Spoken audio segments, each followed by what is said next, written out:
You are at war with yourself and likely don't realize it.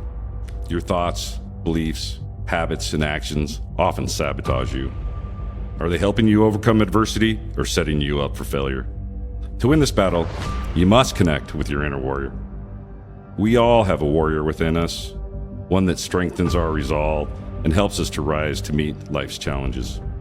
If you're just surviving rather than thriving, then it's time to embrace the warrior archetype, live the warrior ethos, and ascend. If you are a veteran, first responder, or someone looking to take charge of your life, find your tribe, and then be the hero of your own story, this podcast is for you. Join Mike Kinney and Matt Hastings, two retired U.S. Army officers who served in U.S. Army Special Operations and Army Aviation units, as they share with you optimal performance practices they learned in their time with the Military and Warriors Ascent, a 501c3 nonprofit that helps veterans and warriors with PTS. All right, welcome to season 3. Season 3. Yes, the Warriors Ascent podcast with your hosts, Mike and Matt. So, hey, we're happy to be here. Happy New Year. It's going to be great. So I'll say the theme that we're looking at maybe this, for this next season, I'm not saying it's going to be every episode, but tribe, community, belongingness, things of that nature. We definitely like to get some guests, people that we've worked with, people whose orbit we've come into and we think they're really, very cool or emblematic of what it is that we stand for, or, maybe even some of our providers and instructors for the Warriors Ascent program. So, we're looking forward to that. So season 3, here we are. So today, belongingness. I know we talked, Matt, you and I, we were talking before about how we discussed tribe and community and things of that nature. I think it was, episode 9 of the last season. This, we're going to take a slightly different tact. Okay. What are your thoughts, man? Good? Yeah. Let's anything we can do I think this is a big part of it, belongingness. So let's keep diving into it. Absolutely. So we've mentioned before Maslow's hierarchy of needs, and this is kind of up towards the top, right? So there's self-actualization at the very top. I think this is like 3 levels down, but bottom line is we are social animals. So I'll read a quote. The centrality of social connections to our health and well-being cannot be overstressed. And I'll credit that to, or at least it was found in Sonia Liebermirsky's book, The How of Happiness. And actually, I think she's quoting somebody else. But regardless, it's not my quote. But suffice it to say, belongingness, absolutely critical to mental health and well-being. And it stems back to, just an earlier time, when if you were by yourself, if you weren't part of the tribe, you're hunting and gathering and all that stuff, and you weren't pulling your weight, man, you weren't going to live very long. So, in fact, your punishment was to be pushed outside of that social circle. That's exactly it. You were, what's it called? Not ostracized, excommunicated, or excommunicated, maybe. Yeah, right. Which isn't a good thing. But seriously, though, I think beyond just social pressure and all that stuff, it's almost like hardwired in people, and you don't know why. It's just like, why is it that when you're a kid, and with my 2 boys, I can see that they're more, all right, hey, I got to have my friends, I got to be with my people, and you think back to when you were a kid and how important that was, and now being an older fella, I'll speak for myself, but I'd hazard to guess you're much the same way, and being established. You've got your inner circle of people, and I'm very content to kind of be by myself or with friends, good friends, a handful, and I'm good. But I think, especially when you're younger, that I'll say primal sense of, man, I've got to belong is absolutely critical. Whether it's being popular or what have you, and it really stems back to survival. If you weren't part of the tribe, you were doomed, and I think that's really followed through. So, that was outright survival. We're talking about well-being and flourishing and stuff like that. So, we talked about that one quote, but social support and hedonic adaptation. So let's speak social support. What are your thoughts there? Well, I just, let's just say entrepreneurship, for instance. You go out to start a company, you go out to start a club. Doing it on your own is daunting, impossible, all the things. But if you gather like-minded people, the power of that being that, you have this collective mind that can stir up even more creativity, and then you have more ability to, see through a vision. Right. Just having that social component just changes everything. Bounce ideas off of just any kind of dialect. I think is important for your own sanity almost. Yeah, there's the moral support component. Like, you and I talk, and we might go, "Oh man, hey, this is bothering me," or and I'm not going to talk politics, but if we talk politics and go, "Man, hey, I got to get this off my chest. Yeah. Hey, check me here. I'm feeling that this isn't right. Am I off base? And either corroborate, like, no, I feel the same way, or, oh man, hey, you're looking too much into that. It's not all that bad.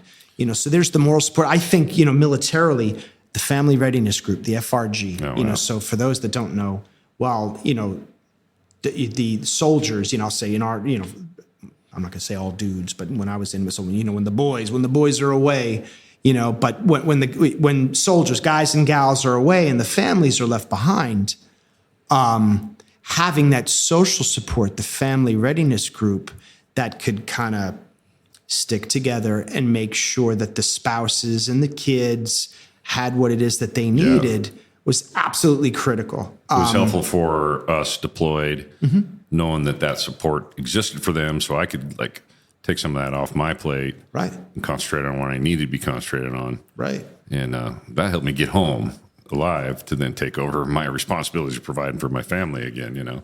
Because you could be focused on your job and not like, oh my God, Right. is my family okay? Are their needs being catered for? Or are they out there flapping, as we used to say? These right? were not only needs, like you said, but it was like a lot of these people got together and they had social dinners and things just to, share.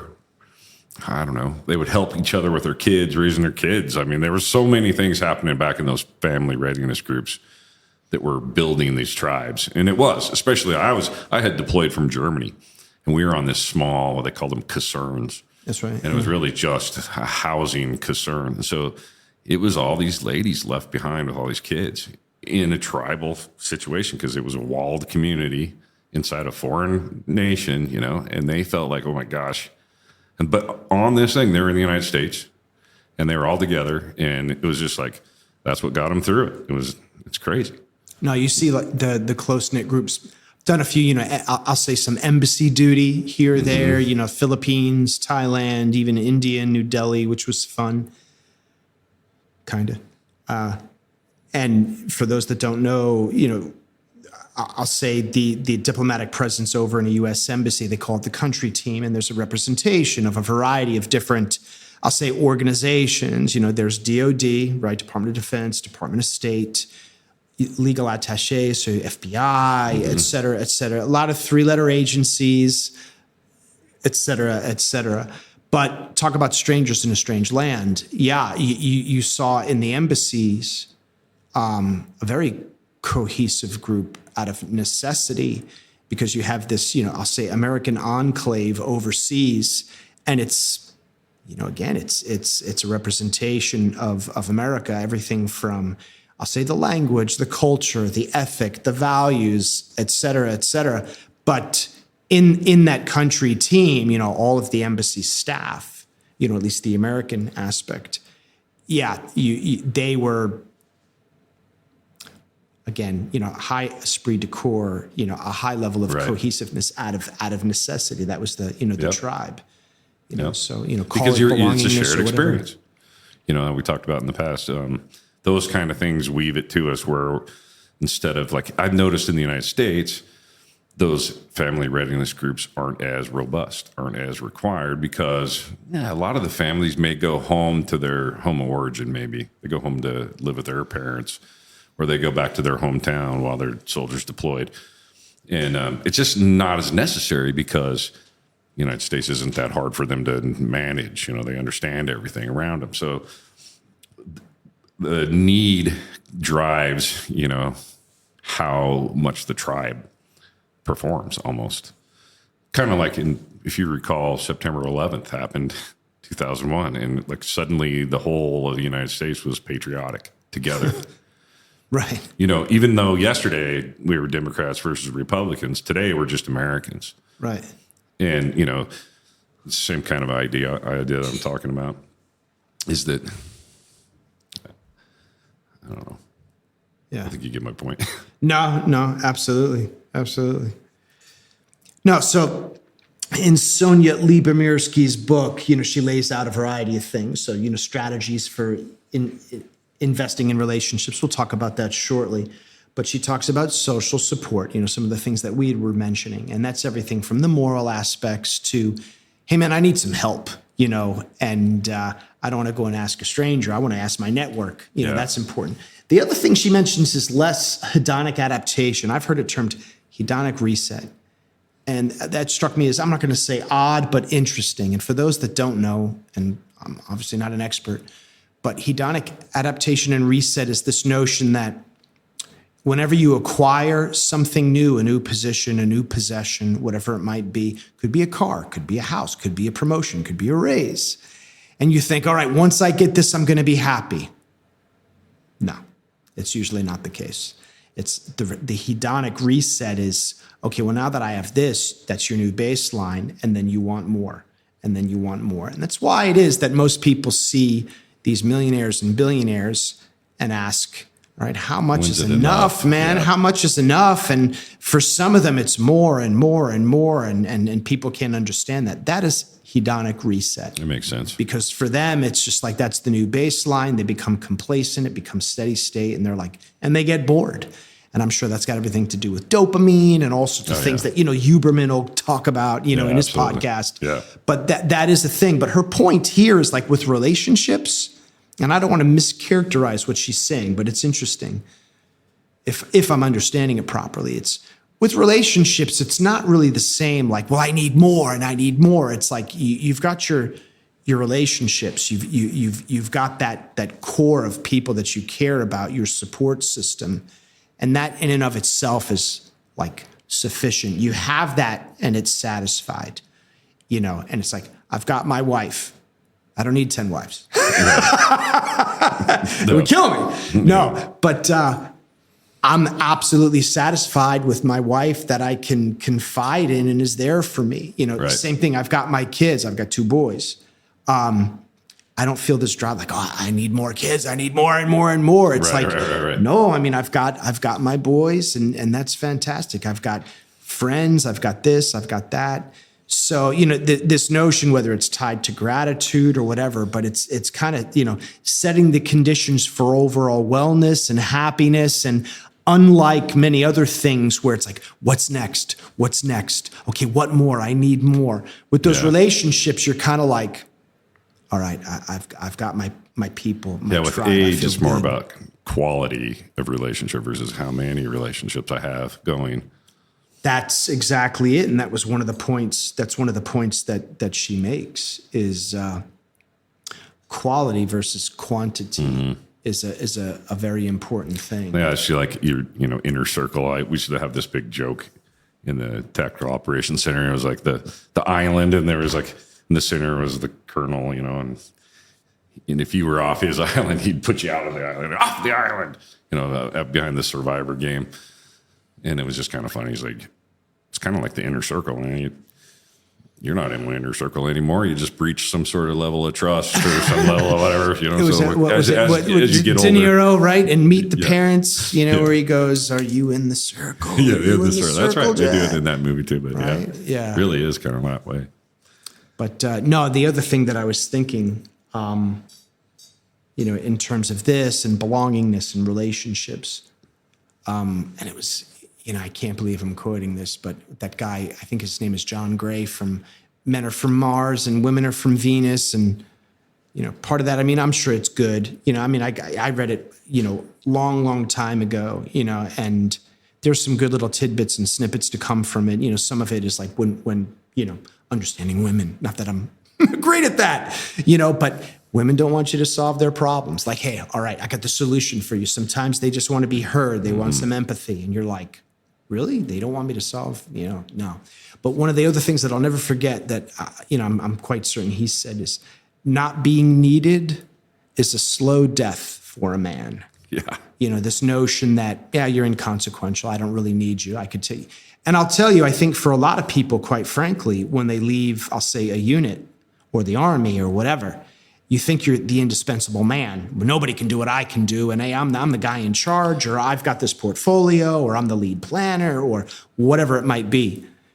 And then you quickly realize how quickly you can be replaced by the big green machine. You're just a cog in the wheel. And I don't mean that in a bad way, like the army doesn't care if they've not invested in you, or, you're not valuable to them.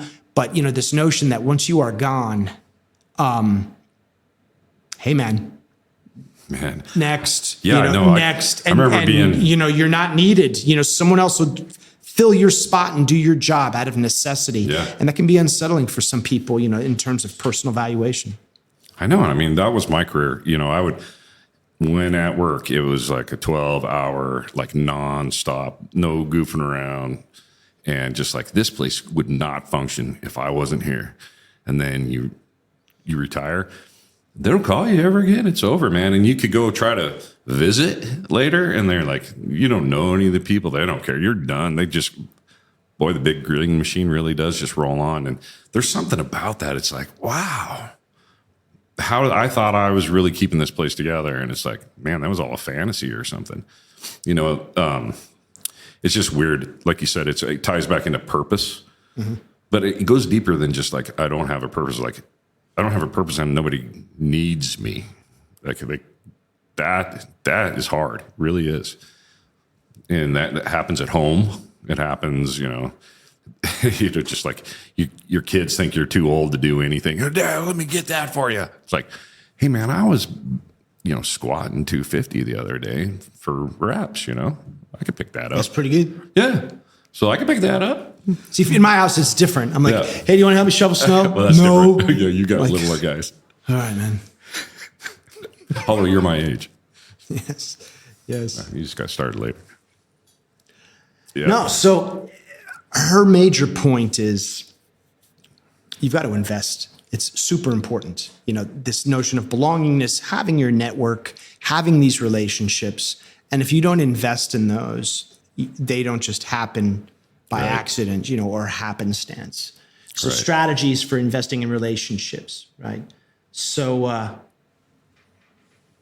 make time.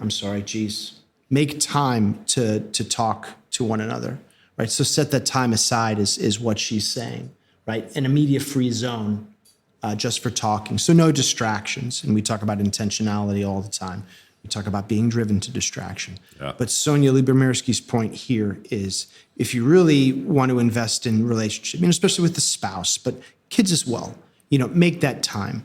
And, one of the things in, one of the webinars that we had yesterday where we talked about life planning and stuff like that, I talk about relationships as goals, that's one of the areas where every day or every week I'll have certain relationship goals, one of which is meaningful moments. Right, making time with the kids to say, all right, I'm going to do this, or I'm going to speak about that, or I'm going to take them to school and we're going to talk about whatever, or we're going to watch, Jack Ryan, on Netflix or whatever it is, or Prime, or go to the shooting range or what have you. But if you don't set the time aside and it's just you and them, right, and you're completely focused, it's diluted. It's not as impactful. So that's her point there. I would imagine you've got some practice. Well, I just like the idea behind no media or media free or device free, and just how harder and harder that's getting to be, and how much more we're reliant upon this stuff. And you're in the middle of a meaningful conversation and ding. And even though the person may be just super engaged, they cannot help themselves but look down, and it's just like, I'm done when that happens. That was one of the things I mentioned in the webinar yesterday, with some of our alum was, Studies have shown even the presence of a phone, even if it's off, it's not ringing, it's not buzzing, but just the presence of a phone is distracting, because everyone's like, oh, when's it going to go off? When's it going to go off? Or it makes light noise, even if it's, Right. it does. And it's on purpose that it does that to us. So it's kind of cool to recognize that. And then, in order to action on this it's not going to be something easy. Like you said, this is going to be something you're going to have to schedule, something you're going to have to really take deliberate action on. That's like, it. I promise today or this week, I'm going to have 5 different episodes where I'm going to be media and device free and meaningful time with X person or so many different people or whatever. I mean, that's how you get things done. That's exactly it. That which is scheduled gets done. That which is measured is managed. Mm-hmm. But if you don't make a deliberate, intentional attempt to do it, it doesn't get done. Yeah. So along those lines, right? So she says, express admiration, appreciation, and affection, for, and in this context, I think she's really getting at the spouse, right? But you can extrapolate that and say, hey, kids, friends. So rather than just, and I'm guilty of this, sometimes I'm decent, but a lot of times, especially with friends, I'm like, they know, hey, or, some of our providers or, Carrie as an example, sometimes it's like, man, the guy's so giving, you want to just be like, hey man, I appreciate you, brother, man. I appreciate all that you do for Warriors Ascent, and with him, there's never any expectation of, well, okay, what am I getting out of it? I mean, he's just such a giving soul. It's easy with people like that sometimes to just be like, well, he knows and he understands. But no, I mean, sometimes you've got to let people know that you appreciate them, that you appreciate their contributions. Like hey man, my podcast co-host, I appreciate, you driving all the way from Lawrence to come and do this, man, which is a big inconvenience for you, but, appreciate it because you feel invested in what it is we're doing. That's awesome. But you're right. I think people just want to feel appreciated, needed, wanted. And it's not like stroked, like you're handsome and powerful, No, but just recognition. But appreciate it. Yeah, exactly. Like for anything, just I say this all the time, and you wouldn't believe how much you go to a place and you say to you, "Hey, appreciate you," and they go, "I appreciate you back." It's like that might be one of the nicest things that service person heard all day, or something like that. I don't know, but it's just cool to be nice to people. Well, yeah. Then again, my friend Brian Johnson will talk, and I don't think it's Sonia Liebermirsky. It's somebody else, another like positive psychologist, talks about micro moments of positivity resonance, meaning, it's those interactions, you just being nice, you just being courteous, just like you said, part of the wait staff, and you're like, hey man, thanks, appreciate you, appreciate the effort. And you're right, there are times when maybe that's the nicest thing they've heard all day. Yeah. A little bit of encouragement doesn't hurt. Yeah.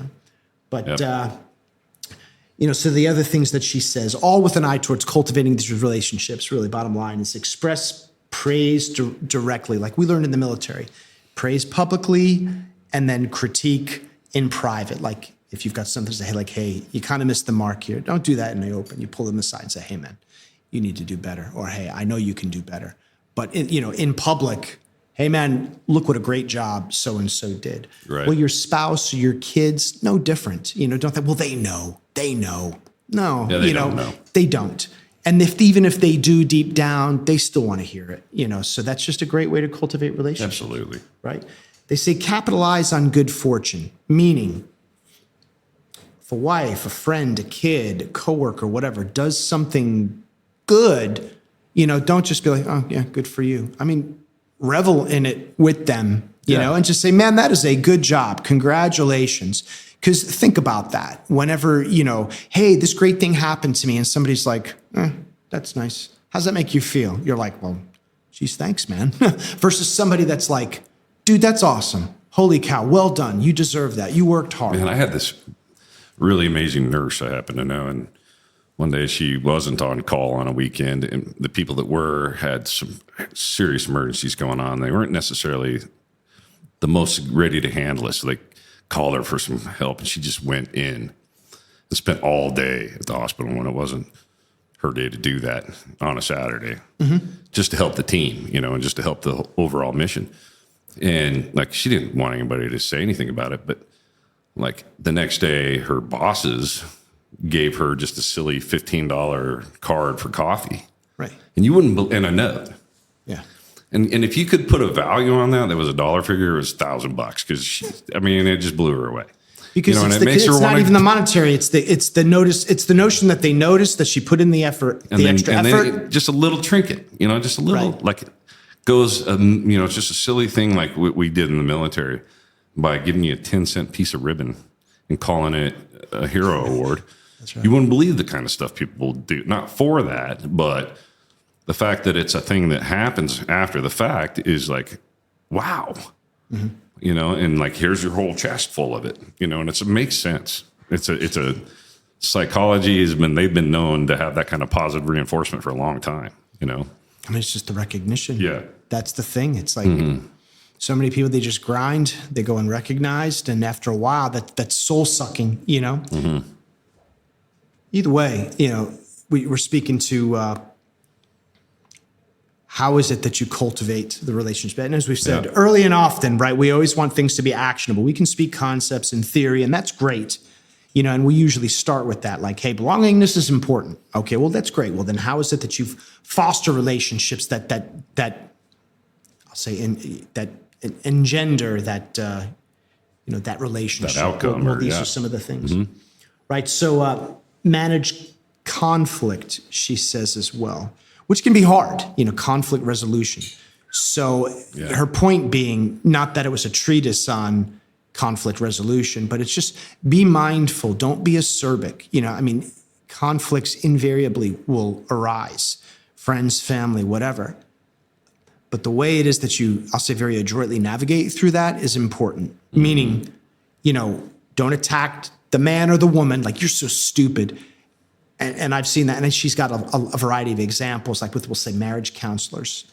And, they can see early on the marriages that are going to survive and those that don't. Yeah. And oftentimes it's stuff like that. It's you're so stupid, you're an idiot, and right then and there you're like, that's not good. Versus, when you do this, it really annoys me, or I find this, and it's not attacking, it's addressing the action and not the individual. Yeah, and in a productive, shot. Right, and in a productive manner. Yeah. The other thing she says, is like humor. Like if you screwed something up rather than, denying it or, it's, oops, sorry. I try not to make mistakes, but I guess I did again. Right, or my oldest is always like, my bad, my bad. And we're just like, you're bad. My beat.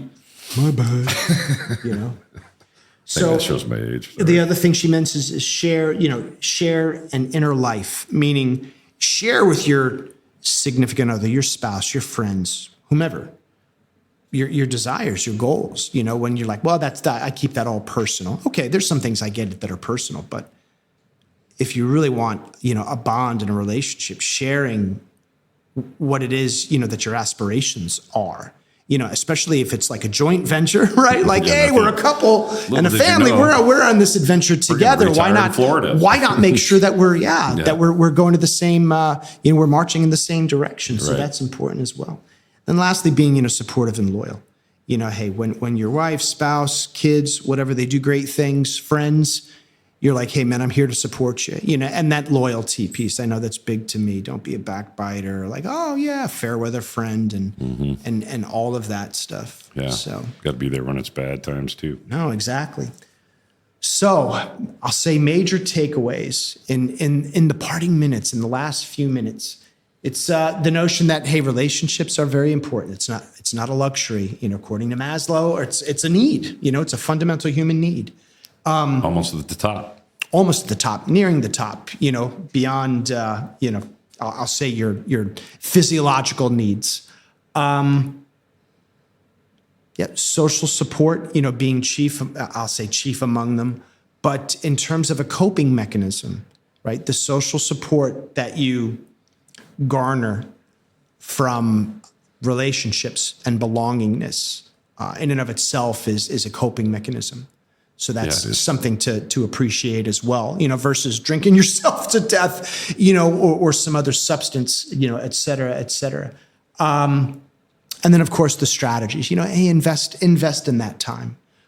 Make a concerted effort to cultivate those relationships because they're worth it. And, it's, I'm not going to say self-serving, but it helps you, helps the other individual. And in the end, we are all social animals. So Filthy animals. Christmas story. Yeah, exactly. That's right. Yes, I got that one. Your cinematic illusion. All right. So that is it for this episode, season 3. Kicking it off. Yeah. So stick with us. Keep this growing. Send it to somebody, share it with somebody, and hit like, please. Absolutely. And we'll see you next time. Appreciate you, brother. Boom. Hi, Matt Hastings here, sending a thank you for watching this episode of the Warriors Ascent podcast. We strive to build a community of warriors made up of our nation's veterans and first responders. And to reach as many of those in need as possible, we need your help. Please just smash that like button and comment or share our content. Warriors Ascent is a Kansas City-based nonprofit that aids veterans and first responders with PTS. I went through this effective program and want those that are struggling to find what I found. Check us out on our website at warriorsascent.org.